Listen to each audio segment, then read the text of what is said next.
Welcome back to another edition of the Back Burner Show, live here on Flames Nation. And if you're watching along with us, excuse us if you notice any flickering on your stream. We apologize for anything going on, as we've been dealing with some technical difficulties here. But if you're listening along, where we anticipate we're going to make this available as an audio stream as well, thank you so much for joining us. My name is Mike Gould, and I'm joined today, of course, as always, by Ryan Pike. Pike, thank you for being here, as always. Hello. And we got a very special guest in the studio here in Marteloup today. None other than Byron Bader, who, if you follow along with the draft, and if you watch this show, you probably do. You've probably seen his work on social media or on hockeyprospecting.com. Byron, it's not your first time here, but we're glad to have you. Yeah, thanks for having me. It's going to be a lot of fun. We're going to go through Byron's top 32 for the 2025 draft. If you're new to the Back Burner Show, we've been doing this for the last 4 or 5 weeks, I guess, at this point. And it's been sort of a forum to talk about the Flames prospects, just sort of leading into the NHL draft. But we haven't talked very much about the 2025 draft. We've sort of kept our discussions more so related to what the Flames already have. And we're going to talk a little bit about that in this show. But we're also going to talk about, what the Flames could possibly get in this year's draft. And so, we're going to lead off with a bit of discussion, Byron, about, your own top 10 and all that stuff. But I also just want to address that the last time, Pike, that we were in this studio, the Edmonton Oilers were leading the Stanley Cup final. And now we're here, and Game 6 tomorrow. I thought we had an agreement not to discuss any other hockey clubs. And they're one loss away. We're not going to jinx anything, but we're going to leave it right there. The thing, Michael, about the Titanic is that it's so iceberg proof that merely referencing how iceberg proof the Titanic is seems to be bad form. So thank you for jinxing everything and bringing great shame to this once venerable institution. We're really looking forward to seeing what happens tomorrow. Last time we were here, we were kind of looking to take our minds off of that series. And now, kind of the same thing. And Byron, it's kind of felt like that series has gone on forever. It feels like we've been waiting to see the outcome of this year's draft for quite some time. And I just want to sort of pick your brain before we go really deep into it, because, there's been a lot that's been said about this year's draft being maybe not as strong as some other drafts. And I'm not even going to really give much preamble. I just want to sort of get your take. Do you think that's true? Yeah, I think so. Especially compared to last year, I think was pretty good, and 2023 was really good, and 2020 was good, and 2019 was good. So there was some really strong years there. COVID kind of messed up some of that, but model wise, it looks like it's certainly not as deep as some of those drafts. So, and you talked about, you talk about model wise, and I think we should also just sort of set the stage a little bit, because we're going to talk about, first of all, we're going to close a circle that we started last week, where Pike and Pinder and I went through our own top 10 Flames prospect list. And we're going to talk about yours in a minute. But yours is in part influenced by your model. And you run a website, hockeyprospecting.com. I am a subscriber, and a lot of folks are. And even if you're not, there's a lot of good data that has been posted on Byron's own socials. We're going to sort of dig into his own top 32 here in a bit, but also periodically, especially whenever a prospect changes hands, you'll see, a little snapshot maybe that'll post about how that prospect is faring compared to, some of their counterparts. And Byron, just what is sort of your MO in making this model? What are you trying to sort of illustrate with the data that you're putting out there? So basically, following the players, the model goes all the way back to 1990 now. And so it follows players, and essentially what it's doing is it's looking at how they're producing in each given league, but each league is different in terms of how a point is going to relate to the NHL. So it basically normalizes everything. So you're kind of looking at the same number all the way through. And then you're looking at, what the player's doing and how they're sort of jumping through these different thresholds, I call it. And if they're, at a low point and they're, making modest jumps, or they're maybe at sort of an above average start at the start of the draft, but then they're not really moving. All these are not really good things. The way that a star or a superstar looks is they're kind of making these big leaps, or they're basically, at the top of the mountain by the time the draft starts, and then they just stay there like a McDavid or a Crosby type thing. So that's basically what it's doing is, you look back at this history over 35 years now, and there's like these certain archetypes where, yeah, there's outliers that jump through where it's like, oh, this guy looks like he's never going to make it. But, most of the time it's like this certain archetype, like, 9 times out of 10, they make the NHL, and, 60% of the time they turn into a star. So that's basically what it's doing is watching these players and trying to see which group they fit into. So there's these, probably 20, 30 different bigger groups that like a player can come from. And that's what it's doing, is watching to see what they look like. So if they're falling off, the model's trying to compare, like, okay, if you look back at the other 50 players that look just like that kind of fell off like this, i.e. kind of like Hanzik, like, it's not good. Like, maybe this one guy sort of rebounded and turned into a really good NHLer, not a star level, but like a pretty good one. But most of them, like, they didn't even make it type thing. And, from the other side, like, it all started from Johnny Gaudreau in college when he was just shooting up and hitting these record-breaking numbers and kind of like doubling his production like every year. That was kind of where it started, because everybody was really excited about him. And could this be like our next superstar? And like, that's where I went looking to see, like, was this what like a superstar looks like before they make the NHL? And that's kind of what happens. Like, that's Johnny Gaudreau is exactly what like a rising superstar looks like before he makes the NHL. So that's kind of what it's doing. It's looking back at history and giving context for every prospect. This is where they tend to land in terms of their NHL career, turning into a star in the NHL. I'm kind of curious. Like, I one of the things I really like about the way you do things is sort of, you talk about the stats modeling. And I know like NHL equivalence, has been sort of a thing that people have talked about in the hockey blogosphere, dating back to, Rob Volman and, even before Rob, and just the idea of like figuring out, like, I'm just looking, I have opened my screen disclosure. I've opened my screen, nice social media comparison that Byron made with Anton Frondel and David Pastrnak. And it's sort of, I really like the way you do the modeling, because it's sort of just, you do your best effort to provide sort of an apples to apples comparison, like, oh, similar leagues, similar ages, similar production. And then sort of I think it's really nice, especially like if you're a fan that let's say you're a fan of a team that's been in the playoffs for a while, or maybe your team wasn't in the playoffs and you just checked out for a couple months just to sort of relax and decompress. You can go onto your socials and check out, like,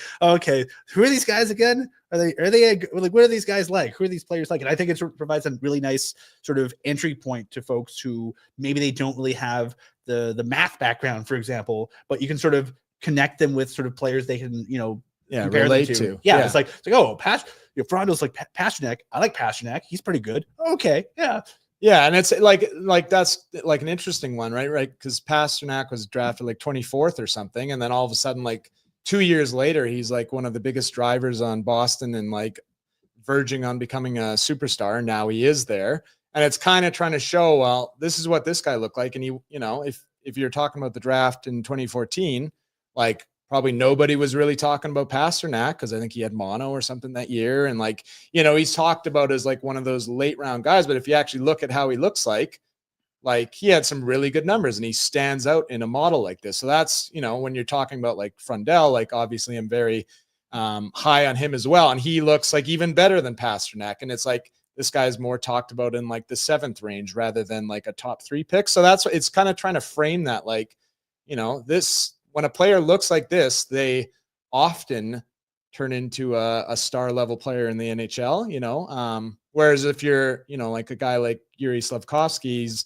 he was like the lowest value first overall pick that the model's ever seen. So that's why I was talking. A weird year too. Yeah, that's a weird year. Like the way he looked, he looked like a guy that was normally drafted in like the teens, not a guy that goes first overall, but like, and he's done okay, but he's not that obvious first overall value certainly right now. So yeah, so it kind of puts into an interesting context and shows some of these archetypes and how these players look. If you're just tuning in, I think we've solved the flashing problem a little bit of an unorthodox way, but we'll just we'll keep moving forward here. Byron, the interesting thing that I always glean from seeing your model, because no model is going to ever be infallible, but at the same time, no NHL GM is infallible. And I think there's a good case to be made that if you compare the way that your model works against, the work of a lot of teams, the model might win a lot of those arguments.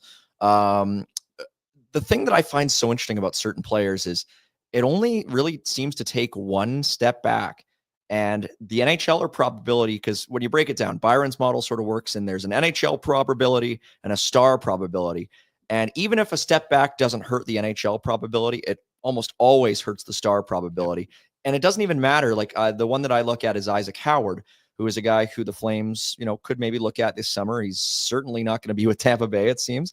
But he had, I think, a pretty strong draft year, has a tougher first year of college at Michigan State, seems to be doing fine since then, but it's just that one little drop back. And all of a sudden, I think his star potential, even though he just won the Hobey Baker trophy, his star probability in your model is like 8%. Like it's whereas, if you just took that one season out of there, if that had been his progression, it'd probably be a lot higher. He'd probably be looking like a Logan Cooley type guy. So it's amazing to me, just the way that one season, I mean, you mentioned Honzek too, but there are other guys as well, how it just impacts them so strongly. Yeah. Like that one killer season. So like the most important seasons for the prospect are their draft year and then their D+1, the D+1, the post draft year. So if you have like a big drop in that year, when you look back at history and you might think like, well, now he's fine. Like, what's the big deal with, I always hear that, like, that's, what's the big deal with this year 3 years ago? And it's like, well, look at the data, like players who did that,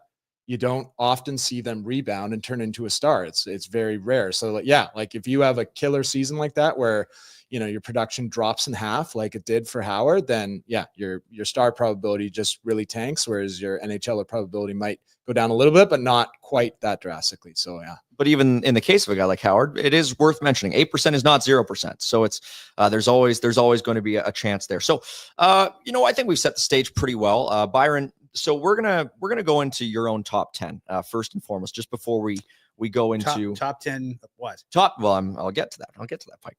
Pike keeps me on my toes. Byron's top 10 Flames prospects heading into the draft. Now, this ties back to what Pinder, Pike, and I did last week, where we all had our own top 10s, and they were all generally similar. And I've seen Byron's top 10 list. Pike has not. And of course, Byron has seen his own list as well. is it similar?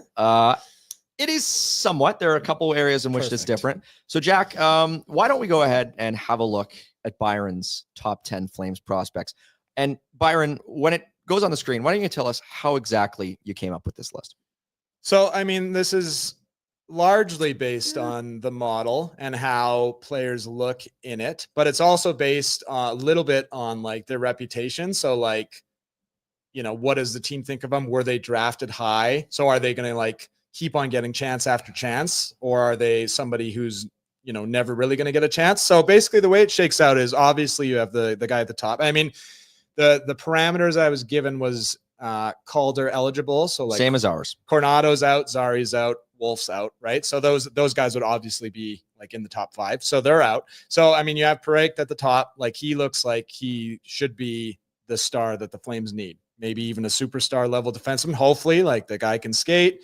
He kind of has that Cale Makar roaming around, like his production, how he looks in the model, very rare profile, but like guys that look like that tend to turn into big time stars. And then you have like a whole bunch of guys that all look pretty similar in that they have like a little bit of star potential.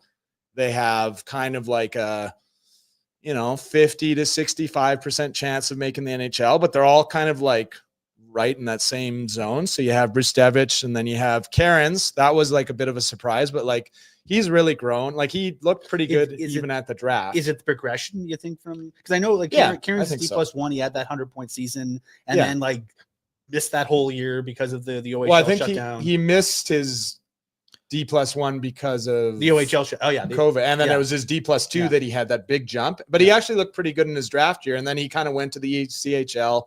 And then, so he looks a bit unorthodox in the model, but he looks okay. But like he's had this nice progression, and now he's really producing in the AHL. He got his little sample last year, and then they just sent him back and never used him again. So and I like him. I'm sure if we had the nice graphics that you put on social, it'd have like a nice little progression and like a big spike. This year. I think like point per game in the AHL, even with the rough spots in this game, you can still score. Yeah. And in your model, if you can score, it really rewards you. Score early, and I think he's relatively young. I think he's born in April or something, so he's not one of those like October born guys. So like that is helpful in the model because like the younger you are, the more runway you kind of have. So if you're like Johnny, like born like mid-August versus like, you know, a guy born in like October, November type thing. Like that's such a difference in the model. So yeah, like all these guys like Brustevich and Cairns, Basha, Gradine, Battaglia, Muse, Misa, like they're all,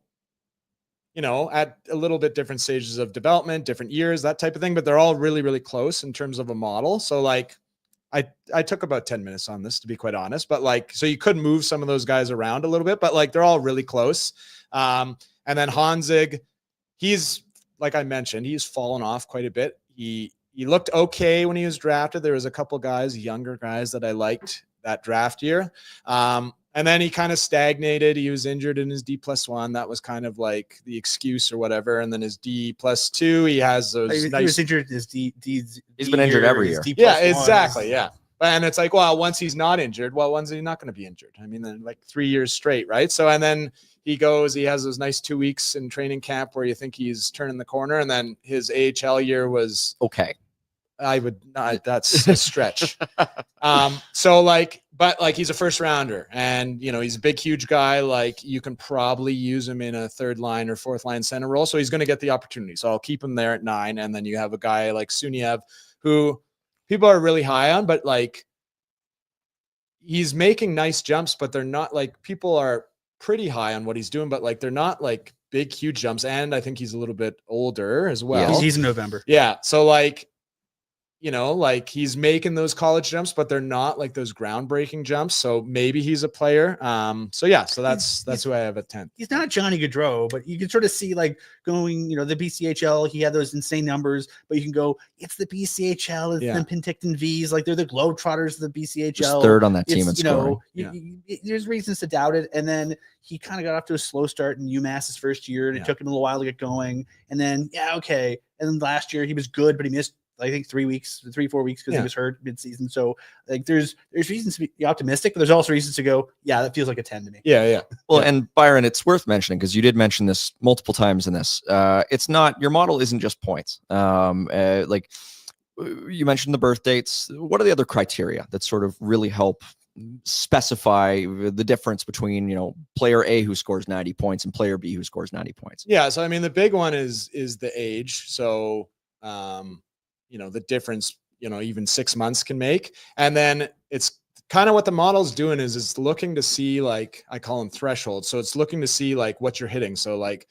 let's say in their draft year, they're at like something in the 20s and then they jump up to the 30s and the 40s and they're continually making these jumps to like this new echelon. Mm-hmm. Like that's really good in the model. You're going to see the player develop into something nice. Whereas if they're dropping off or if they're kind of stagnating, like Etienne Morin kind of did that. Like I was really high on him when we drafted him, but then as soon as we drafted him, he basically stayed at the same spot and never went up another level, which is when you look back again, the history behind it, like that's not a good thing, you know? And then the other thing is there's a little bit of height mixed in there, mostly for like these big groups where it's kind of like, you know, below average or average producers. And then you factor in, you know, them being short as well. And that makes it sort of, you know, a long shot. Whereas like the samples at the high end for like those really elite players, height isn't factored in as much there because you have such a small sample set that there's only a few players that sort of look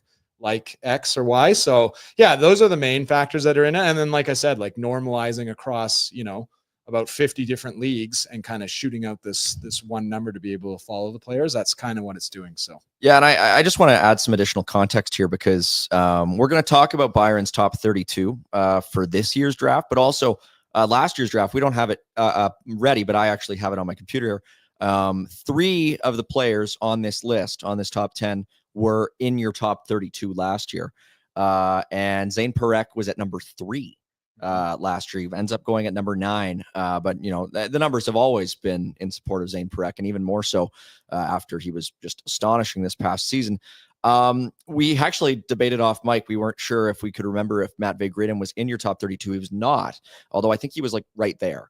I might have had him in the honorable mentions. But Andrew Basha and Henry Muse were. And Henry Muse was all the way up at 18. Henry Muse was profiled extremely well in your model last year, and the Flames ended up getting him in the 3rd round. And then Andrew Basha, I mean, he was a guy who everybody was clamoring for at the end of the 1st round. They ended up getting him in the 2nd anyway. Yeah, I mean, it's funny because me looking at the 24 draft class outside of Parekh, those top 5 picks were definitely of a certain echelon. But the guys who I'm more excited about are the 2 who aren't there. I'm excited about Battaglia and Gridin, and they're not. And so it's just like, wow, they did quite well. Yeah, they did very well. Yeah.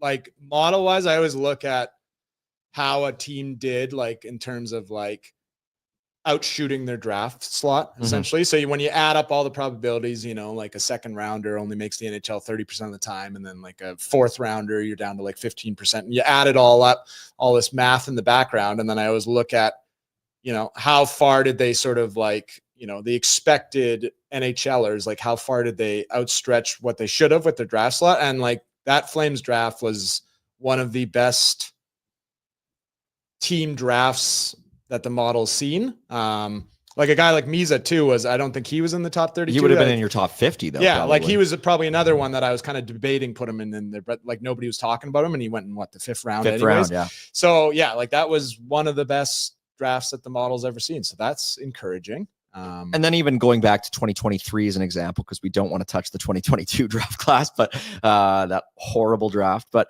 2023, when you're looking at who the Flames picked, Honzik was ranked at 20 in your list that year, and he ends up going to the Flames at 16. And Moran, who you mentioned, was at 28 in your top 32, and he ends up going to them in the 2nd round. So they've done reasonably well, especially last year. And so now we go into 2025, and as we mentioned off the top, it's a draft class that folks are maybe a little bit more down about. Although I will admit, just every year I always find myself just so enamored with a certain group of prospects. You just wish you had unlimited picks to get some of these guys. And so let's throw up Jack. Let's throw up Byron's top 32 for 2025, and we're going to spend most of the show digging into this because I just think it's always such a good thought experiment. I mean, the thing that I love about comparing all these different lists is they're always from a different point of view. And so we're gonna start from the bottom. No, let's start from the top, Jack. Let's go 1 to 16, and get that up first, because I think there's going to be a lot of the players might be gone by the time the Flames at the podium. Let's talk about this first, except for number 10. There might be a couple of it. Maybe number 10 and number 11 might still be around. So this is the top half of Byron's list for 2025, and like I was saying, the thing that I love about comparing these different perspectives is, it's sort of like at the draft. No 2 lists are the same, and it's just such a different perspective. I love looking at like Bob's list because he talks to all the scouts, and I love looking at Scott Wheeler's list because he has such a unique perspective on the game. And then Byron's list is kind of just this. It's empirical. It's empirical, right? It's the nerd list. It is absolute nerd list. It is just totally unfiltered. I mean, it's not completely unfiltered, but it is just like, it's pure. I love it. So Anton Frondell, number 1. And those are 4 words that have not been said on any other list, I don't think. I've seen a lot of Matthew Schaefer at number 1. I've seen a couple with Michael Misa at number 1. He'd be number 1 on my list, but Anton Frondell, number 1.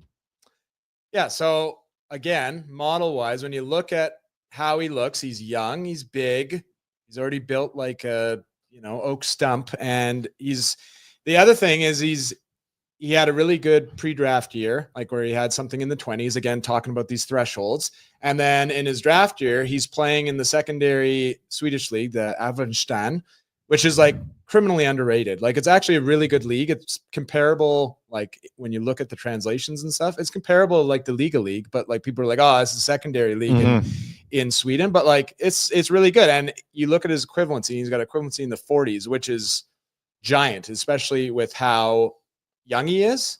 And like when you look at players that have that sort of jump from the 20 to 40s and they're a young player, born in the spring, summer type thing, like they almost always work out really, really nice. Kucherov looked like that. Mark Savard, Mitch Marner looked the exact same way. Quentin Byfield hasn't popped yet, but he's coming. So you have players like that. Like they always make the NHL. And I'd say, 4 out of 5 times, they probably at least turn into a star, a lot of times superstar. But there's also this like added bonus where if you're doing that in a pro Euro league as a young guy in your draft year, like there's a little bit of an extra boost in the model. And the only other player that looked exactly like that is Barkov. I was going to say. And like when he was drafted in 2013 and he was taken second overall, there was sort of like a growing like, oh, Barkov. And then he was taken second overall, like over Drouin and people didn't like it. Yeah. Like they were like, oh my God. But then like you look, he was super, super young. He was born a day after McKinnon, September 2nd, September 1st. And he has that exact same profile and he's big and strong.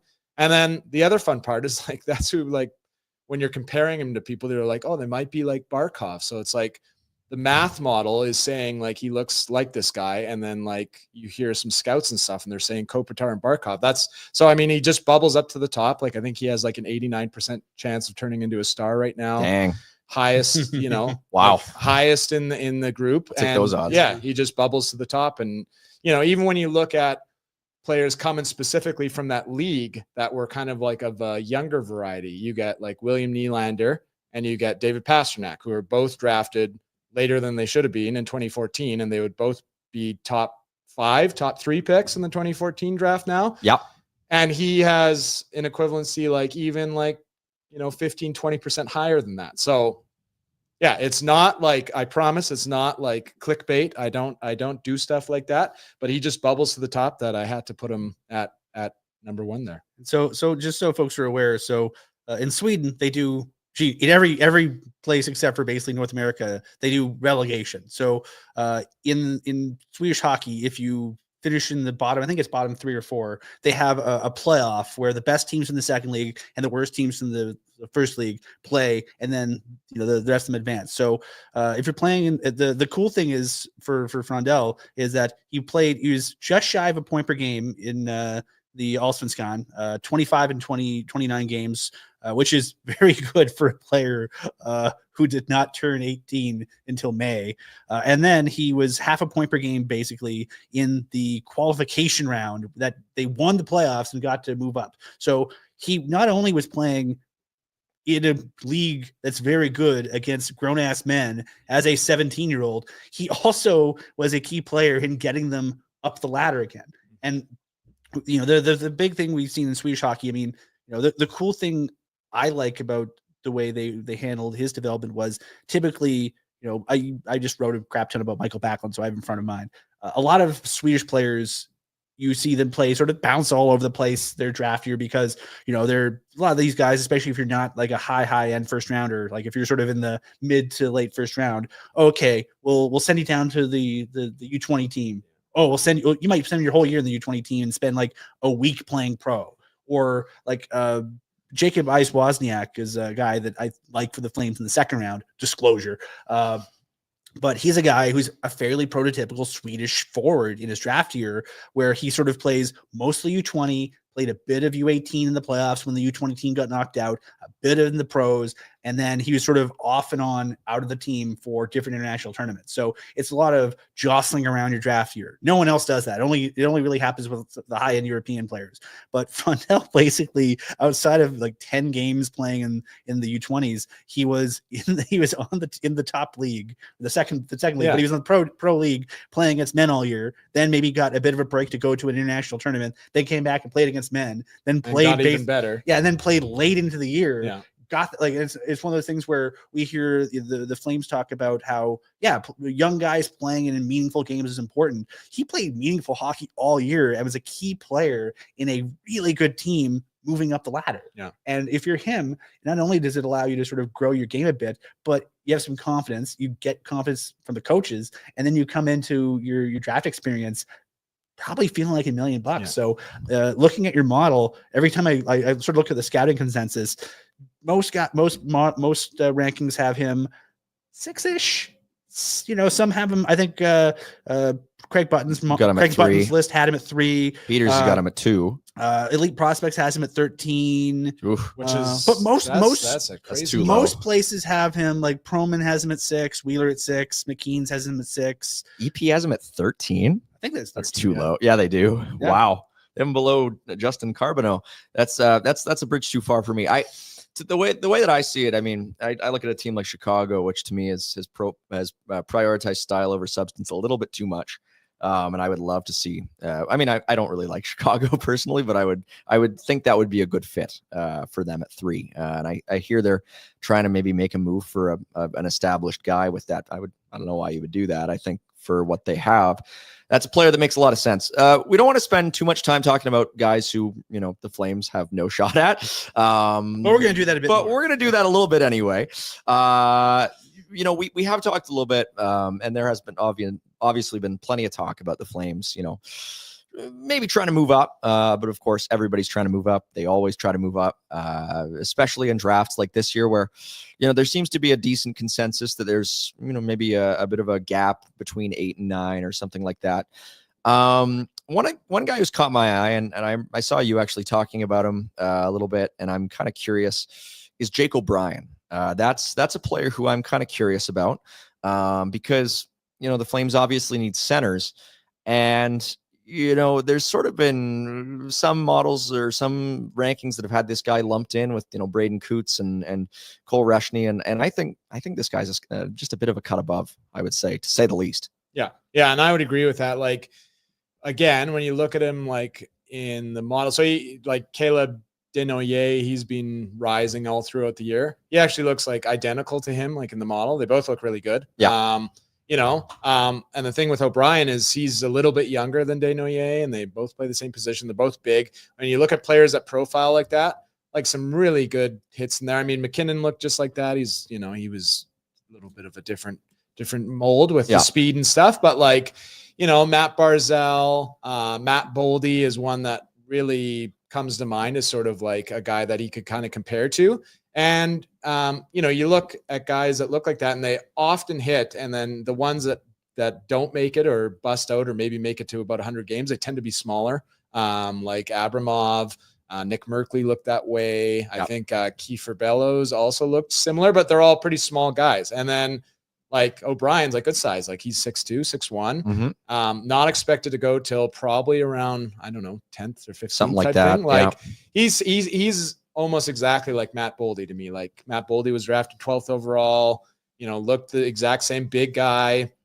And then he kind of falls off a little bit in college his first year, but then starts to shoot up a ton. And like 3 years later, like he's one of the drivers on Minnesota. So that's who I think Jake O'Brien can be. So if he starts to fall, like certainly into the teens and stuff, and the Flames can like jump up there and get him, like I think that could be like a massive under the radar ad to get something of that caliber for sure. Matt Boldy taking 1 pick after Victor Soderstrom. Whew, that's they traded up to get him. They just traded. Yeah, they traded up with Philly, and Philly I think I want to say Philly got Farabee or something. All I know is nothing. If you look at the history of Calgary Flames drafting, nothing ever goes wrong when you move up. Yeah, remember Trevor Kidd? Oh, that was 35 years ago. 35 years ago, this year. There you go. Feel old.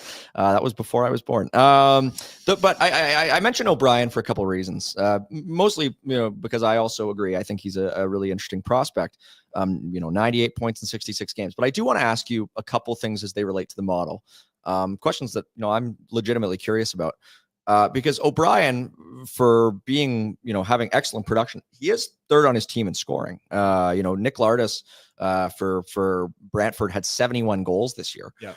And then there's also the equivalent thing with the OHL where, the OHL, I think over the last 5 years or so, it's become a higher scoring league. How does your model account for things like that? So, I mean, the first part, like being not the leading scorer, I mean, Nick Lardis, fantastic season, but he's also like 20 or 21. Yep, he's older. I mean, that's a huge difference. Whereas O'Brien is not only, in the 2025 draft, he's also born in July, I think. July, so, yeah. He's super, super young, and he's, up there. So that's one point is like the age again is going to be like, that's a massive difference, recording like an equivalency in the 30s, when you're not even 18 yet versus doing that when you're 20. As one of the oldest guys in the OHL is obviously a vast difference. And then in terms of, the league becoming a higher scoring league. So it takes a while to sort of see that in the model. Like I'm kind of looking at it every year to see if the equivalencies are changing. The way I do it is sort of by era. So it's kind of like 10-year gaps. So I have the past history, and I can say like in the 90s, this is what the equivalency was, and then in the 2000s and the 2010s. So now I'm kind of like in it, but like they haven't made it yet. So it's sort of like a tricky thing where I have to figure out like, is that changing kind of on the fly? So that one's a bit of that's one that I have to look into every couple of years and figure that out. But like it's because it's happening right now. It's tougher to see that translating through to the data. I was always kind of curious how you do that with the USHL, because I think like one of the big stories of the last quarter century in junior hockey and hockey development in general was like when Blake Coleman and Johnny Gaudreau were sort of in the USHL at the same time, and it wasn't really considered a major league. It was basically it's a place you go to keep your NCAA eligibility open, and that's it. It wasn't really considered high level hockey. And then because of guys like Gaudreau going there and really lighting up, and how the USHL was able to leverage that, it's not just the national development team anymore, just ragdolling teams like Chicago Steel has become a powerhouse. Muskegon has been the last few years has been really, really good. There's a handful of teams now that have been really, really effective at producing talent, and as a result, I imagine the coefficients that you have to use to sort of adjust the production of the USHL, it's like night and day from like 10 years ago. That one's grown like tremendously over the last 10, 15 years. Like it was probably on par with like, the junior 2 leagues in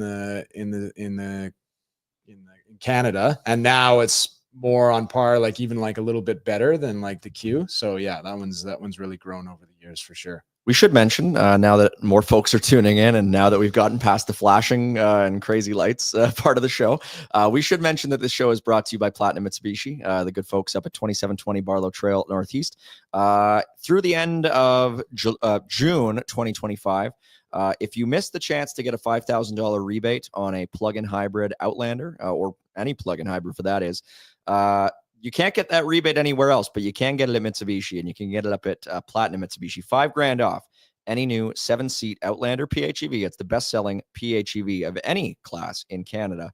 And boy, it's very smooth. Just as smooth as this transition into continuing in our top 16 here, because there are a couple guys who are in this top 16 who Flames fans have been clamoring for a long time. That's a good word. I like that word, clamoring. Clamoring, that's a good word. I'm clamoring to get into an Outlander PHEV. There's 2 guys here in Ben Kindle and Cole Reshny, who are WHL boys, although in Reshny's case not anymore. But 2 WHL boys who put up huge numbers this past season, and are higher here than they are, in some spots. Although personally, I think these guys deserve their flowers. I think they really deserve credit for being just, exceptional. Folks who saw a lot of the Western League this year would see these guys at 10, 11 go, I can see sure. that. Yeah, why not? Especially, with I would, it's funny, in some readings, I kind of prefer the group after 15 in this draft to the group from 10 to 15 in some rankings. Like I like these prospects a little more. Of course, they are 5'10", they might not be centers at the NHL level. Who knows? But Ben Kindle, Cole Reshny, we don't know where Kindle's going to play next year. He'll probably be back with the Hitman. We'll see. Reshny is going to college. But if they are available for the Flames at 18, you got to think if one of them's there, no brainer, right? For me, yes. They look identical to guys like Jake O'Brien and Caleb Desnoyers. The only difference is they're a little bit older. They were born in April, both of them, and they're shorter. That's that thing where you get more busts with those short guys, but still this profile that looks like this, you get a lot of hits that way too. Like Matt Barzal, who's not very big. I think he's 5'11", 6 feet, whatever. He looked the same way. He was drafted like 15th overall, took a couple years, and then he turned into a pretty good player. So, especially based on what's going to be there at 18th and what's going to be already off the board, like those are going to be 2 of the highest value model guys that are still sitting there while they start to, lean off and take these kind of low probability bets, but they're bigger and they have a higher reputation to them. So certainly if both those guys are there, if one of them is there at the 18th spot, I hope that the Flames are strongly considering it. Okay. You were familiar with the Flames organization. Yes. You were aware that they have obviously invested a lot in their data apparatus, and I'll put it even further. They took a lot of guys last year that performed well in your model. Yep.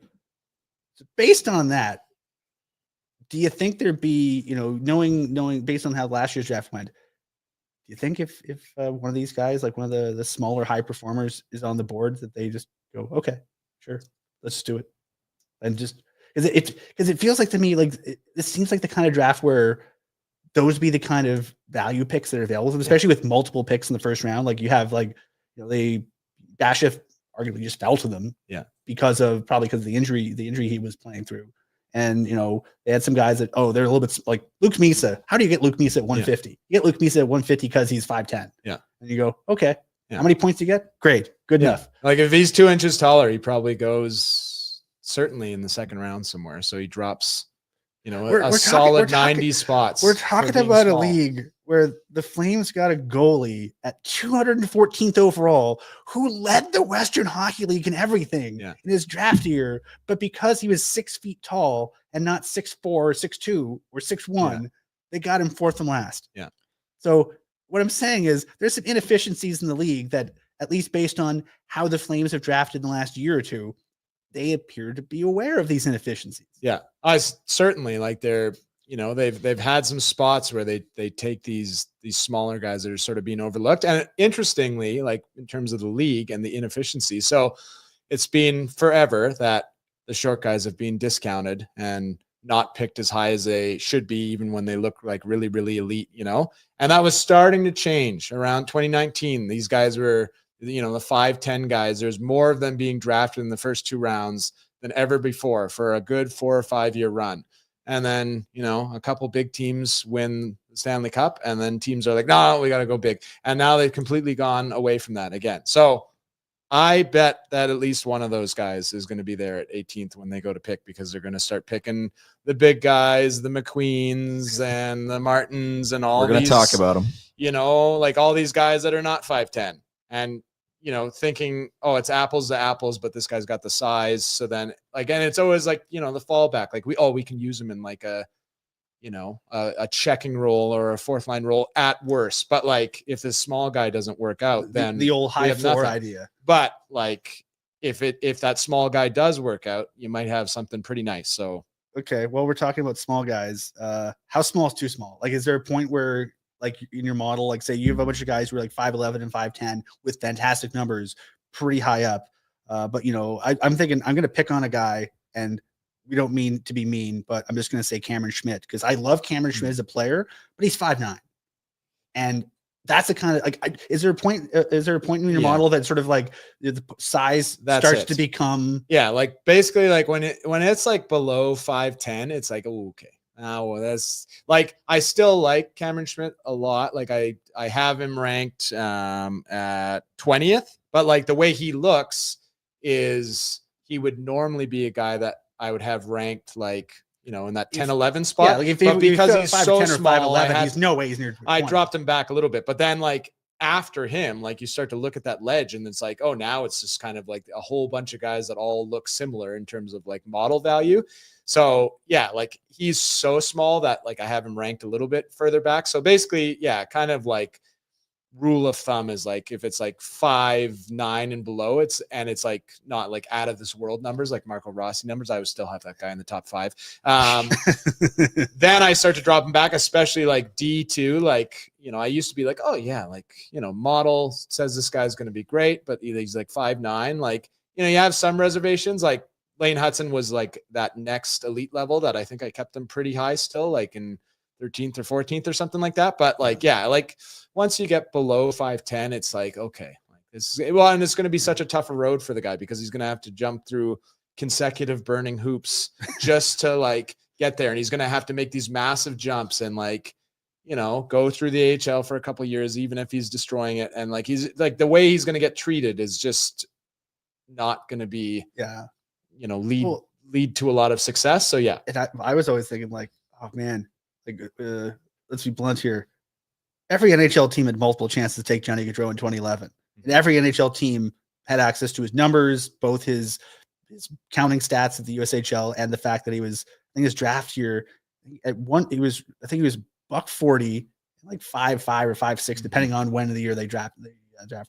Apparently there was some shenanigans with his weight. They put some weights stuff in his pockets and shorts. stuff. Yeah, Like, he put pucks in his shorts. yeah, like he was small by small standards, and you go like, oh man, like we hear about all these teams, investing in data, and obviously that the way they do things now is so much more sophisticated than it was, and it's sort of integrated into the scouting now. Yeah. Whereas before it was a little bit less advanced, but you still see this guy with insane numbers. And you go, how the hell did every team had 2 or 3 or 4 chances to draft him, and the answer is, I mean, their numbers guys are probably going, a lot of guys his size that make it. Yeah, you're gonna take. So I can kind of understand. I don't want to disparage the scouting community, but because you can kind of understand why they do it. But then if you're a team that takes him in the 4th, or if you're the Flames and you take a tiny goalie by goalie standards in the 7th, damn, you look smart. Well, what were the Flames missing out on by not taking Dustin Wolf in round 7? Like what's left at that Nico point? Huttunen? Like it's like, okay, all right. Like that's the thing. Like that. Like it's. So the Flames last year, like when they were drafting, like I was, obviously a Flames guy.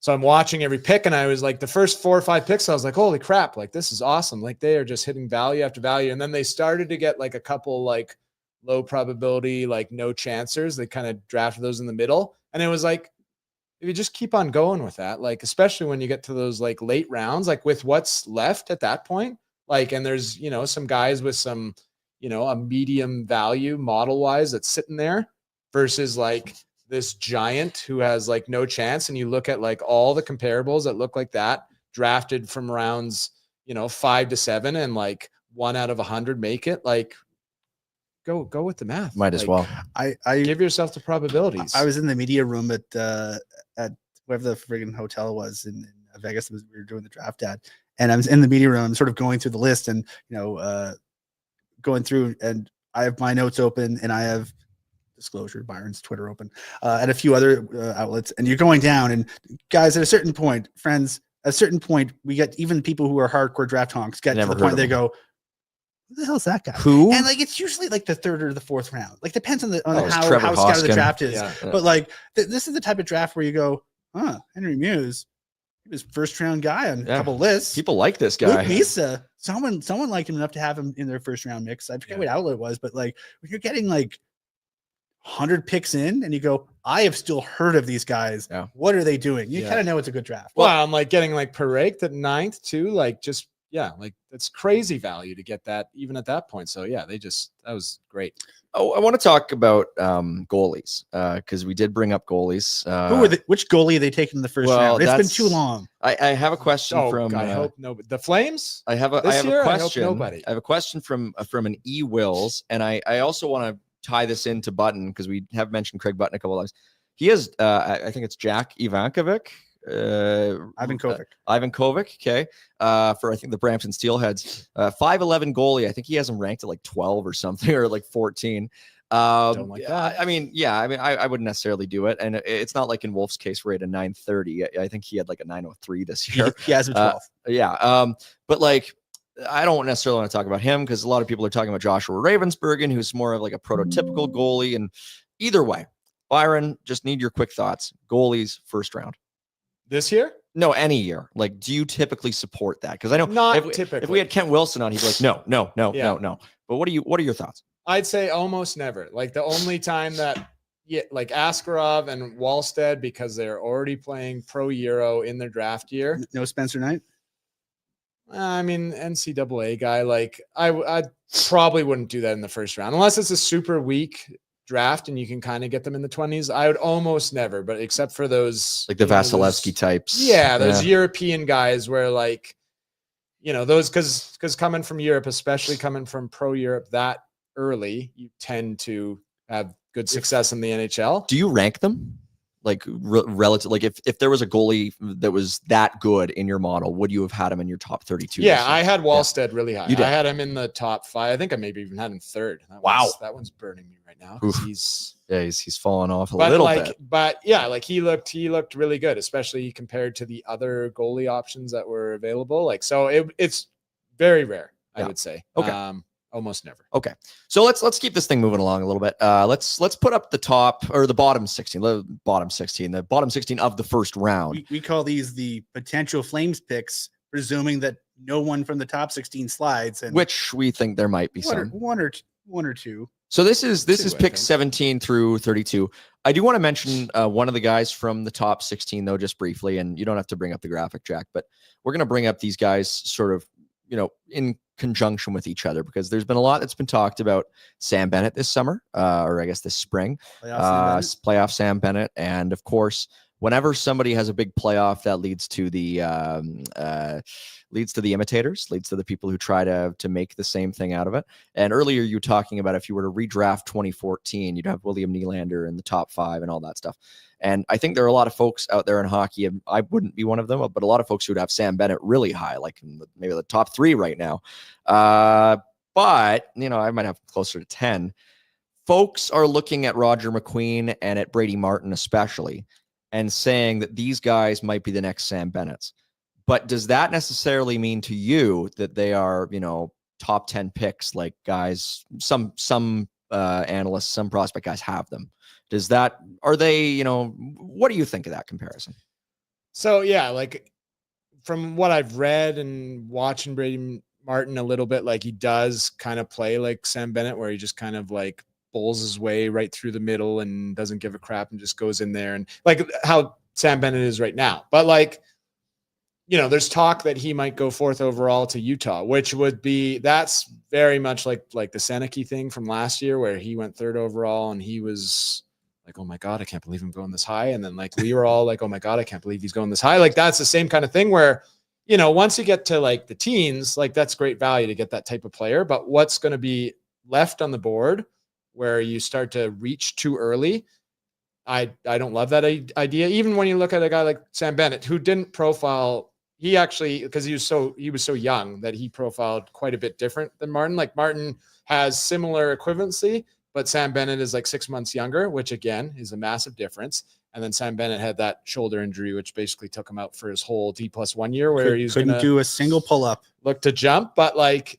you look at Sam Bennett now, and it's like, oh man, this guy might win the Conn Smythe. He's having it, but like it took 8-9 years. He had to switch teams to get to this. Is this what you want? Like, this is the same kind of thing with Slavkovsky. Like, yeah, like maybe when he's in his prime, he's going to be a beast and he's going to be a 60-70 point power forward, but he's probably going to have like some learning curve before that. And he's probably going to move teams before he even turns into that. So to draft that guy like at 4th overall and think this is a player I'm getting, well, you might be reaching a little bit. And then if he kind of hits that peak, it might take at least 5 years before he gets it. He might be on a different team by the time that kind of kicks in. And there's a lot of revisionism going on with Sam Bennett, because I think folks are forgetting that when Sam Bennett was here at the end, granted, he wasn't getting probably as much ice time as he should have, but he was awful. Like he had 12 points in 52 games the year before he was traded.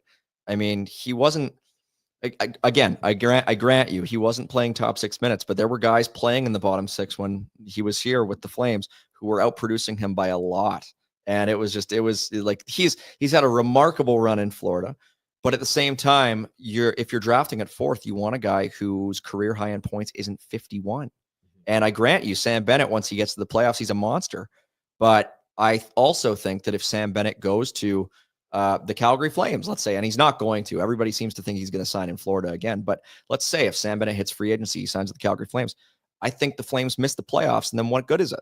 Right? Like what? So it's tough to justify drafting a guy who's, maybe going to be that playoff performer at number 4 if he's not on the same echelon as the guys who actually get you to the playoffs. Yeah. I'm just also kind of curious, just the idea, like, okay, like, I'm just thinking out loud, just for like, let's use Brady Martin as an example, where Brady Martin is playing against kids and he can barrel through kids to score up the middle, like, like a Orling Dervish all the time. And sure, you can do that against kids, but can you do that in the AHL? Can you do that I'm just curious, like, just the idea of that, are all points made equal in your model, is in terms of like, I'm trying to think of how you would even account for that in the data, just simply because, like, okay, like, again, big guys that can just sort of muscle their way through and score versus Roger McQueen. Yeah, like Roger McQueen versus, like, say, like Kindle does not get his points the same way that McQueen does, or that Martin does, and yet a lot of these guys have very similar production. They might have very similar equivalencies, but how they get to that point is like night and day. Yeah, exactly.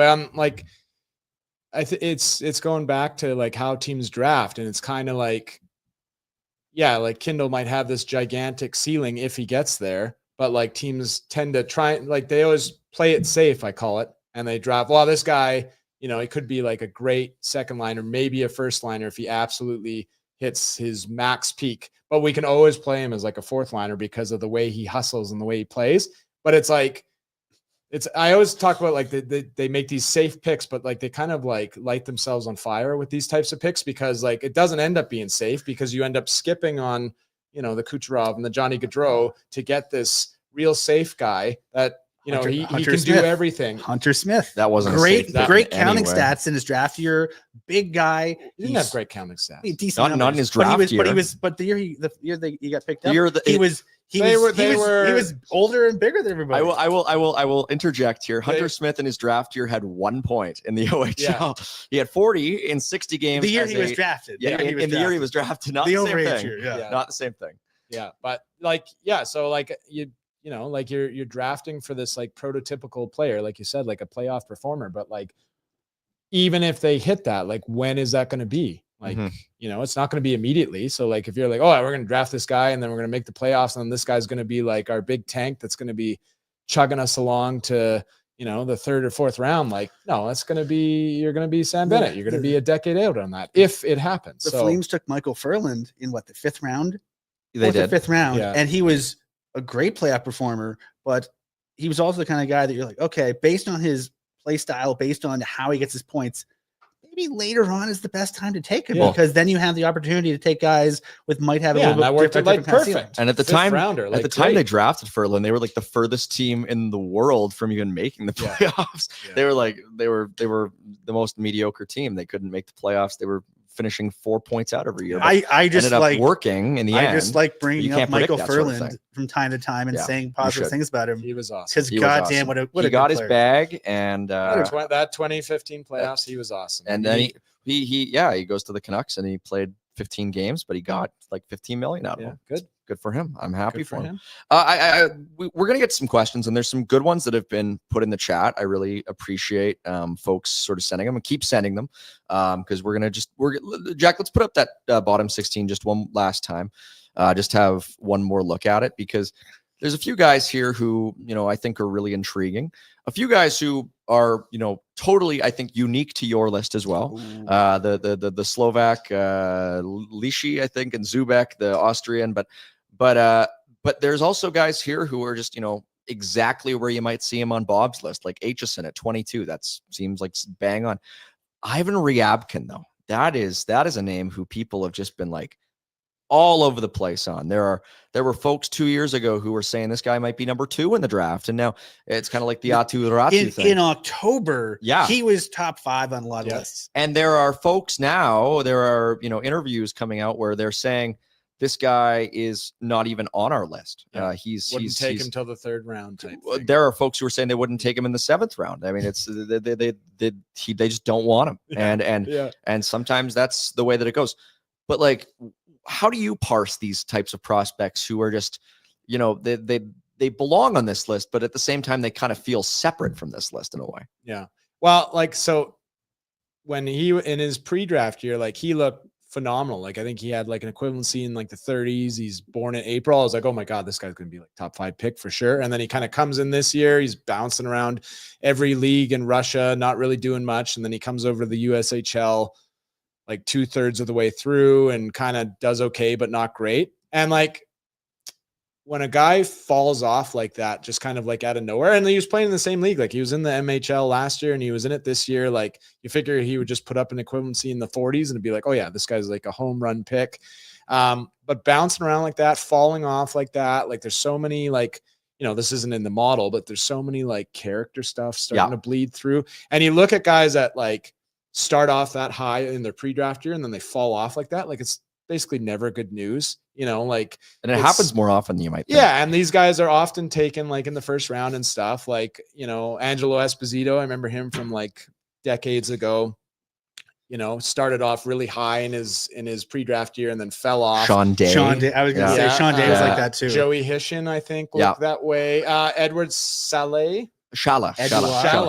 He looked the same way. I called him Saleh. I did the PA for the Hlinka in Red Deer, and I called him Saleh the whole tournament. Embarrassing. And it's what? Shala. That's Edward Shala. That's crazy spelling on that one. It is. But like he looked the same way. Like I was really high on him, and then he kind of went to the Czech league in his draft year and really fell off. And now you look at him, and it's like, I mean, he might make it, but like he's still a ways off if he's going to do anything with Seattle. So that's kind of what you got with Ryabkin. So, you know, with the Flames pick, which is going to be probably 32nd or 31st. Let's say 32. Let's go with 32. Like if he's still sitting there, like again, what's left at this point? Like, I mean, once you get that late in the first round, like it's like under 50% of those guys make it to the NHL and play 200 games. And most of them are kind of just like fill role guys anyways. So might as well take a swing on something like that then, but certainly not super early. Like I wouldn't even probably do it with the 18th. No, pick. I don't think so. Even if all those guys in the top 16 are gone, like I still don't think I do it there.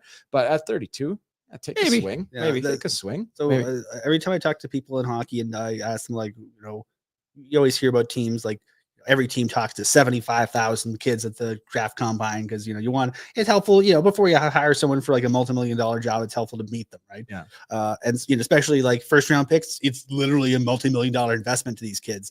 So you kind of want to make sure you see the whites of their eyes. It's kind of an old school thing, but I kind of get it. Yeah. And I've always been skeptical because like we have tape, we have modeling, we have data, we have all kinds of things. And I asked someone in hockey a couple of years ago, well, what's really the value there? And the answer I was given was, for most guys, you're not really learning anything new. You're sort of getting confirmation of stuff you know. Yeah. But a lot of guys, I think for guys that like maybe somebody was injured all year, maybe their numbers took a dip, maybe you heard a crazy story about them. A lot of times it's basically you're just going there to sort of like you're either trying to get something confirmed or something denied about guys you're sort of on the fence about. And there's a lot of guys I heard, when they have guys with bad interviews, they go, oh, that's it. Okay, you're going down the list then. So I think my guess is Ryabkin did not interview well. It could just be a language thing. It's so tough for Russians, I think, because of the language thing. Although a lot of Russians know English pretty well. But like compared to like Sweden and Finland, like it's much lower that they, like a lot of like Finnish and Swedish, they know both languages, but Russians, it's not the same thing. Right? So there's a little bit of a barrier there. Sen Berchi told me that Swiss kids, I think in primary school, you learn like 4 languages, maybe 5, depending on what part of Swiss they live in. And you sort of like, you learn, your German or Swiss German, and then you learn like the other 3 or 4. And so like he came into the Western League speaking fluent English already, and people were blown away. So it's like, this could be, is there any kind of geographic bias in your model or any kind of adjustment, like sort of, guys from League X or League Y, country X, country Y tend to have more success, or is it not? I should look at that. I mean, like I've always thought that with like the Russian guys, like get these guys a translator, like Yakupov, like, I mean, he was kind of dumb as rocks anyways, but like from what you hear, but like, I think if he had a translator, like telling him like this is what I think he could have been something more, but they're just like, just get in there and whatever. Like I can just imagine doing like a really big job like that. I imagine Dan Milstein probably brings in every single person he knows that speaks English and Russian and sort of has them hang out at the combine. But there's just some things just don't translate well. But so I want to dig into a couple of these questions because we actually unintentionally, I just asked a question that I was going to ask. There was Brad Windsor who asked about Ryabkin specifically earlier in the chat. And thank you all for sticking with us in the chat. I know it's been a bit of a strange show and we just got past an hour. We're going to go a little bit longer just because to make up for the start. But a couple of interesting questions, and I'm going to ask this one first. Jack, you can scroll all the way up. It's the very first message that was sent in the chat today. It was G Fount YYC who says, Byron, thanks for doing this.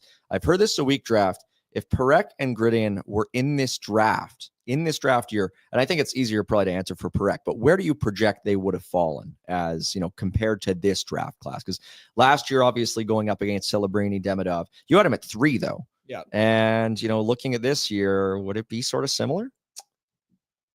Yeah, like on my top 32, you mean? Yeah. Yeah. Probably right after Misa. Yeah, after Misa, because so it'd be at 4. Yeah. That makes sense. Yeah, like Yeah, Misa and Perek, I mean, so similar, play on the same team. Yeah. Perek obviously being defenseman sort of maybe lowers thresholds a little bit, but it'd probably be right in that range. Like even Schaefer, like Perek profile's better than Schaefer technically, but Schaefer's like the unanimous number one, and Schaefer's like super, super young and has like the highest equivalency ever for any defenseman born basically May to September 15th in their draft year. So, would he usurp Schaefer there based on, I mean, he has a higher probability, but yeah, I'd probably have him at 4th, I would guess. Mm-hmm. Yeah. All right. Yeah, that's a good question. And then this one is a bit of an interesting topic to me. Johnny Bravo in the chat. Johnny Bravo, thank you for tuning in. This isn't really a question, but it is a topic that I like to talk about. I always like talking about overagers in every year's draft because I just find them. It's interesting to me to find the guys who are already a little bit further along, maybe a little bit closer. And I'm curious just because Johnny brings up Bryce Pickford, who plays for Medicine Hat, teammate with Andrew Basha, scored like in 8 straight playoff games this year. But I just want to hear your general thoughts on teams picking overage guys, because usually, and shameless plug, I just wrote a thing on this at Flames Nation, talked about 4 overagers who I like, and Pickford was one of them. The other 3 were, it just so happened that all 4 of them played with Flames prospects this past season. So Pickford played with Basha, Francesco Delici played with Suniev at UMass, Charlie Serrato played with Sergeyev at Penn State, and then there was Christian Epperson who played with Saginaw with Perek. But, usually when we see these overagers, like last year, the first one was a goalie, and it was Ilya Nabokov, who went to Colorado in round 2. Usually, he looked amazing. Usually it's not earlier than round 2. I think the last overager I can remember who went in the first round was Tanner Pearson, back to LA. Chinakov. Igor Chinakov. Very good. Yeah. Oh, of course. I should have forgotten. Yeah. I couldn't have forgotten that one, but true. But it doesn't happen very often. That's the point. Like maybe once or twice a decade, really. Yeah. But what are your general thoughts on teams picking overagers? Like, is there really a one note you can describe it, or is it just sort of the same case by case thing? Yeah, I like overagers, especially like the really young ones. Like when you look at like a model like this and how they're progressing, because I mean, I wouldn't take them probably. I mean, it depends on the draft, obviously, but like probably once you get past like pick 25, then it's like, and if there's, you're kind of looking at like, a bunch of guys with like an equivalency in the 20s. There's, dozens and dozens of these guys drafted every year. Like if you're looking at that, or like, a young player that maybe had an equivalency in the 20s, like in high school or something in his draft year, and he wasn't drafted, and then he spiked to like an equivalency in the 40s in, college, or maybe he switched over to the CHL or something. That's when I would kind of like go for that type of player. Like it's interesting. Like I have a story about actually talking to the Flames about this and showing them data about overagers, talking with Chris Snow. And I was showing them like, basically you have like the same success rates for these overagers if they look a certain way. And I was showing him like guys like Andrew Mangiapane was one of the players that I brought up. And I said, like, look at the jump that he made from his draft year, where he like just got on with the Barrie Colts. And then he made this big jump this year. Like if you had a prospect in your system that went from like an equivalency in like 16 or something in their draft year, and then they spiked up to something close to 40, you'd be signing them. Yeah, they're an April guy. Like you'd be so excited about this player and what he could become. But like these overagers, because they're not on your squad, they're sort of like, treated like a toss away. Like it's, like you're not even really looking at them. Like, and talking to teams and how they draft their lists, like they have a couple overagers on there. There's some guys that they're interested in, but like really their focus is on the first eligible guys, unless there's somebody like really, like a Parise type thing or Danny Heatley type thing. But like, yeah, so I love overagers. I think there's tons of value there. And especially if you're getting, those young ones that are making those jumps, and sort of later, like earlier birthdays kind of thing. Yeah, exactly. Yeah. And they're making like those jumps I talk about, like they're moving from like a 20 to a 30 to a 40. It's like, that's the type of player that comes out of nowhere and like makes the NHL from like the 5th round. So if that type of player is available, then I'm all about it. There's not that many of them this year. Pickford's like one of the best, and he's going to be like a 3rd rounder. So it's pretty weak for this year. But. Yeah, like Pickford's an April 06 birthday, so he's okay. He just turned 19, so it's not like he's he's only 6 foot 190, so it's not like he's barreling around, ragdolling small children around to get his numbers. And the way he scores his points is pretty skill based. He's from Edmonton, so that probably hurts him a bit, but we'll see. Yeah, I mean it's not uncommon. The Flames picked 3 Overagers last year, if memory serves. I think they picked Hoskin and Jameson. Was it just the 2? Yeah. Okay. They picked 2 last year. But Hoskin was the CJHL player of the year. He was a double overager. Yeah. He was 20. Those were not the type of overagers that I like to take. Yeah, those overagers were like, ooh. Yeah. Like the overagers where they have an area scout who's like, I saw this kid. He's fantastic. Lead him. Yeah, exactly. But at that point, they'd already cleaned out your list. So I mean, they did well. I don't They're mind on the second page of your model. So I don't mind the Jameson pick. They did really nice. I think Jameson will get a contract, but in any event, just one more, I think, before we wrap this thing up. Boba Fett in our chat. This is a really good question. Saying, I was just wondering how many star players come out of most drafts.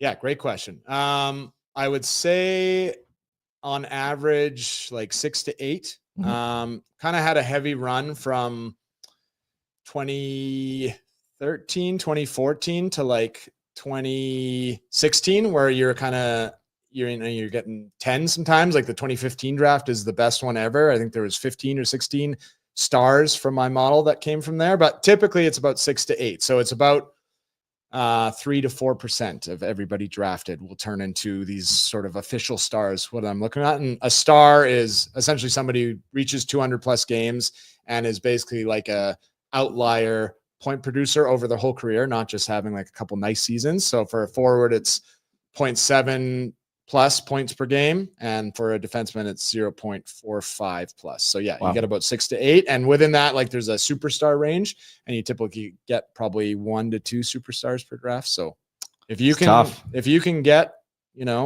a star or 2, like as a team from a draft, like Colorado drafted Barry, Ryan O'Reilly, and Matt Duchene all in one draft, which is like, to get 3 stars from one draft is basically 1 in a million. So yeah. Well, and to think, I mean, back in 2016, the Calgary Flames picked Matthew Tkachuk, Adam Fox, and Eetu Tuulola, all in the same draft year. Yeah. All superstars. All 3 of them. Pretty sure. And Tuulola in that draft year gave us the greatest quote in the history of quotes. All things are possible in this life. All things are possible in this life. And he scored a hat trick in development camp. Eetu Tuulola did. Boy, this has been a lot of fun. I think this show has been so much fun, and we're going to have some more great episodes coming up leading into the draft. And at least one more.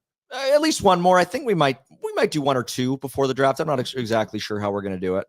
And then we're going to do a live draft show, which is going to be great. I haven't decided if we're going to do day 2. I think that might that's a slog. It's a slog. I'm there on Twitter, and then it's gotten faster a little bit in recent years, but it's a slog. When you get to that like 4th round, and you're just I'm just like drinking from the fire hose, like trying to keep up with it and trying to tweet stuff out. And then by the end of it, it's like, I gotta have a nap. You're doing all the teams. Yeah. Like you're going, look at how smart my model is. And we're all going, who? Yeah. So it's a different draft experience for both of us. Yeah. It's fun though. I love the draft. That's what you do. Yeah. We love the draft. Everybody loves the draft. Pike's indifferent on the draft. Pike loves I just like learning new names.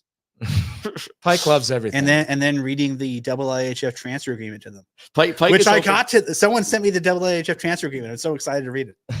Pike is hoping that the Flames just draft like the guys who have the same surnames as the guys already in the system. He's hoping they draft Henry Brustevich. We keep that's you. We keep every time we talk to Kent, we keep joking that one of these years the Flames will do an Oops All Goalies edition. Where they simply just draft goalies with every pick. I think the Islanders drafted 4 of them last year.